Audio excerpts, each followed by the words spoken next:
Hello friends, आज है 27 सितंबर और 27 सितंबर से बनने वाले सारे करंट अफेयर्स हम देखेंगे और साथ ही लास्ट में दो स्टैटिक क्वेश्चन देखेंगे जो मैं डेली करंट अफेयर्स के साथ रखता हूँ। तो वीडियो को लास्ट तक देखें और अगर इन्फॉर्मेटिव वीडियो लगे तो लाइक और सब्सक्राइब ज़रूर करें और दोस्तों के बीच साझा करें। पहला सवाल है, विच कैबिनेट मिनिस्टर रिसेंटली लॉन्च परिधि 24-25 पोर्टल। तो हाल ही में अब हमारे केंद्रीय मंत्री गिरिराज सिंह ने अभी 24-25 परिधि पोर्टल लॉन्च किया है। इसका एक्सप्लेनेशन आप देख सकते हैं। Union minister of textile Shri Giriraj Singh launch the India specific fashion trend book परिधि 24-25। अब बाईलिंगुअल मतलब ये दोनों लैंग्वेज में अवेलेबल होगा, हिंदी और इंग्लिश में। और इसका जो रिपोर्ट है ना, ये फैशन ट्रेंड और फैशन इंडस्ट्री को बढ़ावा देगा। अब देखते हैं नेक्स्ट क्वेश्चन।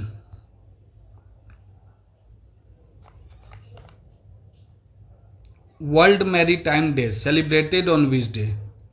विश्व मैरीटाइम दिवस कब मनाया जाता है? तो हम लोग हर साल विश्व मैरीटाइम दिवस 26 सितंबर को मनाते हैं, 26 सितंबर को। और इस बार का जो विषय था, इसका थीम पूछता है आपसे, तो देखिए यहाँ लिखा हुआ है navigating the future safety first. 26 सितंबर को विश्व मैरीटाइम दिवस मनाया जाता है और इस बार का theme navigating the future safety first हो जाएगा। अब इससे कुछ क्वेश्चन पूछा, हम लोग बेसिकली वही देख रहे हैं जो एग्ज़ाम में आएगा। आपका ये बीपीएससी एसआई ये सब में डिटेल से तो आता नहीं है, ये सब में वन लाइनर क्वेश्चन पूछते हैं। तो हम लोग वन लाइनर के माध्यम से ही क्वेश्चन को देख रहे हैं। तो इसमें आईएमओ, इसमें है ना, यहाँ लिखा हुआ IMO commitment to enhancing maritime safety and security protecting the marine environment. तो ये आईएमओ का फुल फॉर्म बनता है इंटरनेशनल मैरीटाइम ऑर्गेनाइजेशन। अब इससे आपसे पूछ लिया जाएगा इसका हेडक्वार्टर कहाँ है। तो इसका हेडक्वार्टर हो जाएगा लंदन में और इसका फाउंडेशन ईयर भी पूछ सकता है, तो ये 1948 हो जाएगा। आपको ये सारे फैक्ट्स याद रखने हैं। अब देखते हैं next question. Recently, which country became third Asian country to allow same-sex couples to marry? इसमें हमसे पूछा जा रहा है कि एशिया का कौन सा तीसरा ऐसा कंट्री बना है जिसने समलैंगिक विवाह को मान्यता दे दिया है। तो आप देख रहे हैं इसका आंसर थाईलैंड हो जाएगा। क्या हो जाएगा? इसका आंसर हो जाएगा थाईलैंड। ऐसा करने वाला तीसरा एशियाई देश बन गया है। तो आपसे पूछ लेगा पहला कौन था। अब मैं एशिया लिख देता हूँ। तो पहला था इसका इससे पहले जो नेपाल और ताइवान है ना, नेपाल और ताइवान, ये एशिया का पहला कंट्री है जो जिसने समलैंगिक विवाह को मान्यता दिया था। अब तीसरा कौन हो गया है? थाईलैंड। लेकिन आप ये याद रखिए, थाईलैंड पहला साउथ ईस्ट एशियन कंट्री बना है जिसने समलैंगिक विवाह को मान्यता दिया है। अब कुछ वर्ल्ड से देख लेते हैं कि वर्ल्ड में, पूरे विश्व में अभी तक 30 से भी ज़्यादा कंट्री ने समलैंगिक विवाह को मान्यता दे रखा है। और ऐसा करने वाला पहला देश कौन था? नीदरलैंड। यूरोपियन देश है नीदरलैंड। नीदरलैंड ने 2001 में इस कानून को मान्यता दे दिया था। आप सिंगापुर से एक फैक्ट रिलेट कर सकते हैं। इस बार के एग्ज़ाम में पूछा जा सकता है कि सिंगापुर के नए पीएम बनाए गए हैं, तो उनका नाम क्या हो जाएगा? लॉरेंस वोंग, याद रहेगा। और थाईलैंड की अभी सबसे युवा प्रधानमंत्री बनी है शिनावात्रा। आपको याद रखना है, पैंतागॉटन शिनावात्रा। अब नेक्स्ट क्वेश्चन देखते हैं।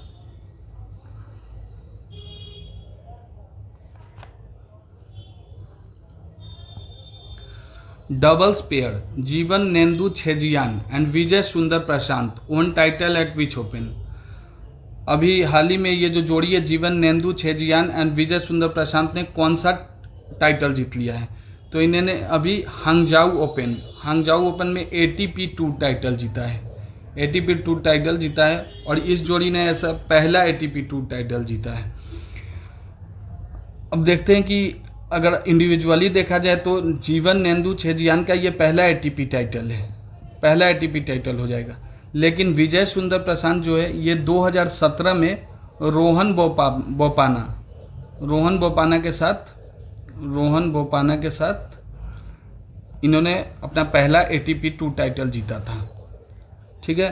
अब इससे आपको एक क्वेश्चन और पूछ लेगा कि हांगजाऊ ओपन जो हुआ है ये किस कोर्ट पे खेला गया है, तो आपको याद रखना है हार्ड कोर्ट पे खेला गया है, याद रखना है। ये सारे फैक्ट बहुत इंपॉर्टेंट है, आपको सब याद रखना ही है। अब नेक्स्ट क्वेश्चन, और देखिए यहाँ डिटेल में भी दिया हुआ है। इंडियन डीओ जीवन नेंदू छेजियान and Vijay Sundar Prashanth won the Hangzhou open title after beating German pair Konstantin Frantzen and Hendrik Jebens in the men's double final in China. इसको अभी होस्ट चाइना, ये चाइना में ही होता है। और आपको एक और फैक्ट मैं बताना भूल गया था, आपको यहाँ से एक और फैक्ट याद करना है कि इसमें सिंगल टाइटल कभी कभी पूछ लेता है, ऐसा तो इंडिया से रिलेटेड ही पूछता है, लेकिन कभी कभी ये पूछ लेता है कि सिंगल टाइटल इसमें किसने जीता है। सिंगल टाइटल का खिताब किसने जीता है, तो ये जीत लिया है मैरिन, आपको नाम याद रखना है, मैरिन सिलिक। ये कहाँ से बिलोंग करते हैं, ये यूरोपियन कंट्री क्रोएशिया से हैं, क्रोएशिया से बिलोंग करते हैं। अब ये जो इन्होंने क्या रिकॉर्ड बनाया है, तो इन्होंने रिकॉर्ड बनाया ये सबसे लोएस्ट रैंकर हो गए हैं जिन्होंने टाइटल जीता। इनका जो रैंक था 777 था, और ये टाइटल जीतने के बाद इनका रैंक हो गया है 212। तो सारे फैक्ट्स आपको याद रखने हैं। अब देखते हैं नेक्स्ट क्वेश्चन।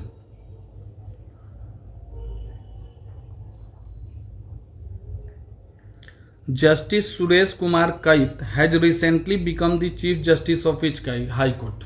सुरेश कुमार कैत को किस हाई कोर्ट का मुख्य न्यायाधीश बनाया, तो इन्हें अभी हाल ही में मध्य प्रदेश का चीफ मुख्य न्यायाधीश बनाया गया है।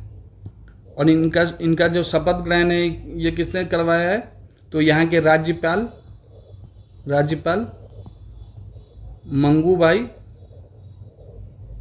मंगूभाई छगन भाई पटेल। मैं देखिए लिख के बताता हूँ इसलिए ताकि आप भी नोट डाउन कर सकें और फैक्ट्स को याद रख सकें। और ये सुरेश कुमार कैत जो हैं ये 28th चीफ जस्टिस हो जाएंगे एमपी के, 28th मतलब 28वें कदम के मुख्य न्यायाधीश हो जाएंगे। अब देखते हैं नेक्स्ट क्वेश्चन।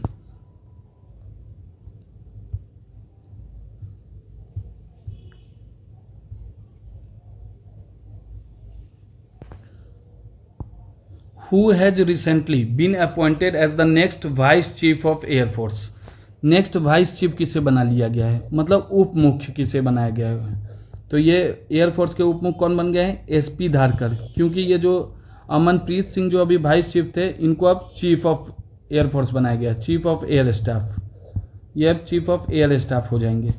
तो वाइस चीफ अब कौन होंगे, एसपी धारकर, आपको याद रखना है। ये जो कालिकेश नारायण सिंह है यह भी मैंने हाल ही में बताया था कि नेशनल राइफल एसोसिएशन आपका रिवाइज भी होते रहेगा, नेशनल राइफल एसोसिएशन के ये अध्यक्ष चुन लिए गए हैं। वही केवीएस मानियन जो है ये फेडरल बैंक के एमडी और सीईओ बनाए गए हैं, फेडरल बैंक के एमडी सीईओ बनाए गए हैं, याद रहेगा आपको। अब देखते हैं नेक्स्ट क्वेश्चन। हमारा अगला क्वेश्चन है Which bank has launched a co-branded travel debit card in partnership with Ease My Trip? तो ऐसा करने वाला बैंक ये बैंक ऑफ बड़ौदा ने ईज माई ट्रिप के साथ एक ट्रैवल डेबिट कार्ड लॉन्च किया है।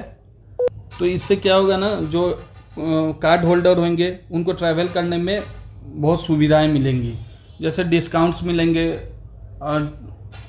एरोप्लेन टिकट, फ्लाइट टिकट पे, होटल्स पे, और जो भी ट्रैवल रिलेटेड सर्विसेज है सब में डिस्काउंट मिलेगा।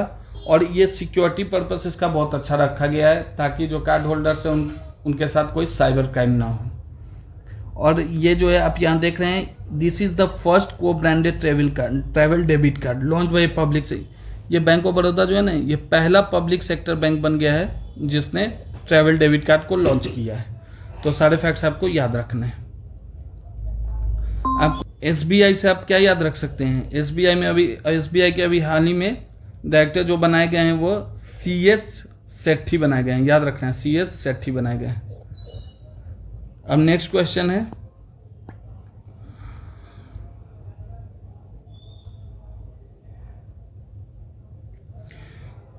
विच famous Bollywood film director has been awarded with global prestige award by Britain parliament house of lords. ऐसा क्वेश्चन जब भी रहे आपको कुछ याद नहीं करना है। इतना बड़ा क्वेश्चन में आपसे ना ब्रिटेन पार्लियामेंट के बारे में पूछने जा रहा है ना हाउस ऑफ लॉर्ड्स, आपसे बस पूछा जाएगा कि ग्लोबल प्रेस्टीज अवार्ड जो है ये किसे मिला है। तो ये अभी हाल ही में विनोद बच्चन, जिनकी कई सारे फिल्में हैं जैसे जिला गाजियाबाद, तनु वेट्स मनु, शादी में जरूर आना, कई सुपरहिट फिल्में ये दे चुके हैं। तो इसी के उपलक्ष्य में इन्हें ये ग्लोबल प्रेस्टीज अवार्ड दिया गया है। तो मैं तो ये क्वेश्चन को ऐसे याद करता था जब मैं पढ़ता था कि ग्लोबल प्रेस्टीज अवार्ड किसको मिला है, तो ये विनोद बच्चन को मिल गया है। बस ऐसे ही याद रखना है। अब नेक्स्ट क्वेश्चन देखते हैं।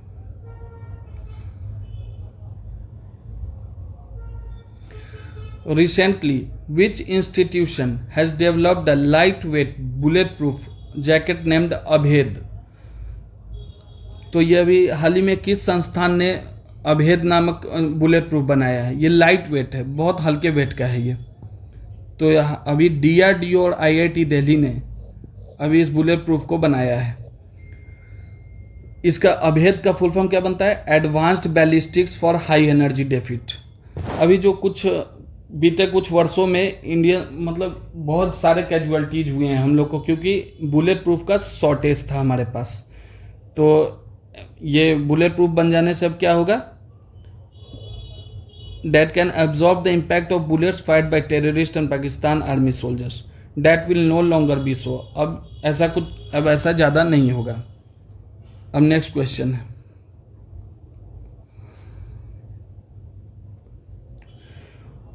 Who has taken oath as chief justice of Jharkhand high court? अभी मैंने आपको मध्य प्रदेश हाई कोर्ट का चीफ जस्टिस बताया है सुरेश कुमार कैत को। किसको बताया? सुरेश कुमार कैत को बताया है। तो अभी और झारखंड के कौन हो जाएंगे? अभी हाल ही में MS रामचंद्र राव को झारखंड का चीफ जस्टिस नियुक्त किया गया है। तो इनकी शपथ ग्रहण किसने करवाई है? तो ये देखिए मैंने ऑप्शन में लिख रखा है, ये झारखंड के राज्यपाल हो जाएंगे संतोष कुमार गंगवार। और के विनोद चंद्रन से आप क्या रिलेट कर सकते हैं? ये अभी पटना हाईकोर्ट के चीफ जस्टिस हो जाएंगे, पटना हाईकोर्ट के। आपको झारखंड हाईकोर्ट से एक और फैक्ट याद करना है, ये भारत का सबसे बड़ा हाईकोर्ट है। भारत का सबसे बड़ा हाईकोर्ट झारखंड हाईकोर्ट हो जाएगा। देखिए स्टैटिक भी याद करते चलिए, स्टैटिक पूछ लेता है कभी कभी इससे भी। अब नेक्स्ट क्वेश्चन है, ये स्टैटिक क्वेश्चन मैंने रखा है। ये एक आपको दिख तो रहा होगा एक क्वेश्चन, लेकिन इससे न जाने कितने सारे एग्जामों में कितने सारे क्वेश्चंस आ चुके हैं, इसलिए आप ध्यान से समझिए इसको। आपसे क्वेश्चन पूछ रहा है, the great barrier reef is located in which direction of Australia? ये जो ग्रेट बैरियर रीफ है ऑस्ट्रेलिया में, आपको आंसर खुद दे रखा है। द ग्रेट बैरियर रीफ कहाँ है? ऑस्ट्रेलिया में। लेकिन ये ऑस्ट्रेलिया के किस दिशा में है? तो आप मैप के थ्रू समझिए इसको। ये ऑस्ट्रेलिया का मैप है। अब इसके बीचों बीच हम एक लाइन खींच देते हैं। हम लोग डायरेक्शन ऐसे ही देखते हैं ना, एक लाइन खींच देते हैं। इधर हो जाएगा वेस्ट, इधर हो जाएगा ईस्ट, ये नॉर्थ ईस्ट, ये north west, south west, south east. तो आप यहाँ ग्रेट बैरियर रीफ की लोकेशन कहाँ देख रहे हैं? यहाँ देख रहे हैं। ये प्रवाल भित्ति एक आइलैंड है, सबसे बड़ा, दुनिया का सबसे बड़ा कोरल रीफ आइलैंड यही हो जाएगा। तो यहाँ है। तो ये आपको किधर दिख रहा है? नॉर्थ ईस्ट में हो जाएगा। ये किधर हो जाएगा? ऑस्ट्रेलिया के नॉर्थ। ऑप्शन ए राइट हो जाएगा इसका। अब इससे कुछ इंपॉर्टेंट क्वेश्चंस और देखते हैं कि मतलब अभी यूपीएससी, आप देखिए जो हमारा एसआई या बीपीएससी का एग्जाम होता है, यूपीएससी में जो क्वेश्चन प्री में पूछा रहता है ना, जब यूपीएससी का क्वेश्चन घिसा पीटा हो जाता है, मतलब बहुत बार रिपीट हो जाता है प्री में, तो उसको पीसीएस पूछने लगता है, स्टेट पीसीएस। और जब स्टेट पीसीएस का घिसा पीटा हो जाता है तो उसको एसआई या सीजीएल में पूछा जाने लगता है। तो अगर आप पीसीएस या सीजीएल का तैयारी कर रहे हैं तो ये क्वेश्चन आपके लिए बहुत इंपॉर्टेंट है। क्वेश्चन पूछा था, द ग्रेट डिवाइडिंग रेंज, जो कि ऑस्ट्रेलिया का सबसे बड़ी पर्वतमाला है, वो ऑस्ट्रेलिया के किस दिशा में है? तो आप देख सकते हैं यहाँ ग्रेट, ये है ग्रेट डिवाइडिंग रेंज, पर्वत है ग्रेट डिवाइडिंग रेंज। तो ये ऑस्ट्रेलिया के पूरब साइड में है, ईस्ट साइड में है। और ग्रेट डिवाइडिंग रेंज का जो सबसे ऊंचा चोटी है ये माउंट कोएंस्क्विस्को हो जाएगा, कोएंस्क्विस्को, ठीक है, याद रखना है। और यहाँ से एक और क्वेश्चन आप याद रखिए जिसमें बच्चे अक्सर कंफ्यूज हो जाते हैं। यहाँ 3 मरुस्थल है, ऑस्ट्रेलिया में कितने मरुस्थल है? 3 मरुस्थल। जो प्रमुख मरुस्थल है याद रखता है कि एग्जाम में हमेशा इससे आता है। और इसमें भी देखिए सैंडी, गिब्सन, विक्टोरिया, आपको कैसे याद रखना है? ऑस्ट्रेलिया के 3 मरुस्थल, Sandy, Gibson, Victoria, Sandy, Gibson, Victoria. अब इसमें भी आपसे ज़्यादातर विक्टोरिया पूछता है। आपको पता होगा क्यों पूछता है? क्योंकि विक्टोरिया जो है ना, ये विक्टोरिया झील कहाँ है? विक्टोरिया झील है अफ्रीका में। तो जैसे ही क्वेश्चन पूछता है ना, और एग्जाम प्रेशर तो होता ही है, जैसे ही पूछता है विक्टोरिया डिजर्ट, तो बच्चे डिजर्ट अफ्रीका में है ही, वहाँ तो मरुस्थल बहुत ज़्यादा हैं, तो बच्चे कुछ नहीं देखते, विक्टोरिया देखते हैं, सीधा ऑप्शन अफ्रीका लगा देते हैं। लेकिन ये कहाँ हो जाएगा विक्टोरिया डिजर्ट? ये हो जाएगा ऑस्ट्रेलिया में। तो आपको क्या याद रखना है? Sandy, Gibson. आप भी नोट डाउन कर ले, इसको छोटे से नोट पे लिख ले और इसको बार बार देखें। सैंडी, गिब्सन, विक्टोरिया, ये डिजर्ट कहाँ हो जाएगा? ऑस्ट्रेलिया में होता है। और ऊपर में इसके टारस जल संधि है। तो ये सब मैप में समझेंगे। लेकिन अभी आप तब तक ये याद रखिए कि ग्रेट डिवाइडिंग रेंज ऑस्ट्रेलिया के किस साइड है और ग्रेट बैरियर रीफ किस साइड है। आशा करता हूँ समझ में आ रहा होगा। अब देखते हैं नेक्स्ट क्वेश्चन। अब नेक्स्ट क्वेश्चन है हमारा, India has 3 research stations in Antarctica which is not included in.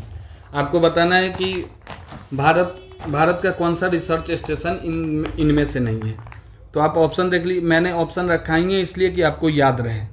तो ऑप्शन देखिए, दक्षिण गंगोत्री भारत का स्पेस स्टेशन हो जाएगा, और ये पहला स्पेस स्टेशन है, पहला रिसर्च स्टेशन है भारत का। मैत्री हो जाएगा और भारती हो जाएगा। अब और वॉस्टोक, इसका करेक्ट आंसर वॉस्टक हो जाएगा। ये रूस का स्पेस रिसर्च स्टेशन है, रूस का। अब हम लोग मैप के थ्रू देखते हैं। ये है मैप, ये आप देख रहे हैं साउदर्न पोल। यहाँ से देखिए आप सीधा ऊपर नॉर्थ की तरफ जाएंगे ना, नॉर्थ की तरफ, तो आपको मिलेगा दक्षिण गंगोत्री। यहाँ आप कुछ लोकेशन देख पा रहे होंगे, दक्षिण गंगोत्री और मैत्री। दक्षिण गंगोत्री और मैत्री भारत का स्पेस स्टेशन, यही रिसर्च स्टेशन यही हो जाएगा। सॉरी, मैं बार बार स्पेस स्टेशन बोलता हूँ ना, रिसर्च स्टेशन।